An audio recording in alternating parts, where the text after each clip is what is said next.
બોટાદ જિલ્લા ટ્રાફિક પોલીસની સરાહનીય કામગીરી સામે આવી।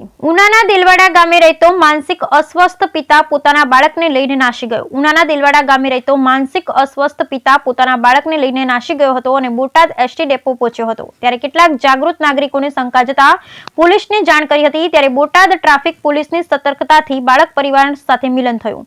બોટાદ જિલ્લા ટ્રાફિક પોલીસે એક માનવતાભર્યું કાર્ય કરતા માનસિક અસ્વસ્થ પિતા પાસેથી બાળકને બચાવી લીધો છે। ઉના તાલુકાના દિલવાડા ગામનો એક પિતા જે માનસિક રીતે અસ્વસ્થ છે તે પોતાના પુત્રને લઈ અને ઘરેથી ભાગી ગયો। આ પિતા પુત્ર બોટાદ એસટી ડેપો સુધી પહોંચ્યો। બસ સ્ટેશન પર હાજર જાગૃત નાગરિકોને પિતાની વર્તણૂક શંકાસ્પદ લાગતા તેમણે તુરંત પોલીસને જાણ કરી। સૂચના મળતા જ જિલ્લા ટ્રાફિક પીએસઆઈ એમ રાવલ અને તેમની ટીમ ઘટના સ્થળે પહોંચી ગઈ। પોલીસે તપાસ કરતા જાણવા મળ્યું કે પિતા માનસિક બીમારીથી પીડિત છે અને પુત્રને અયોગ્ય રીતે લઈ જઈ રહ્યો હતો। પોલીસે તાત્કાલિક કાર્યવાહી કરતા બાળકના પરિવારનો સંપર્ક સાધ્યો। બાળકને સુરક્ષિત રીતે તેના પરિવારજનોને સોંપ્યો।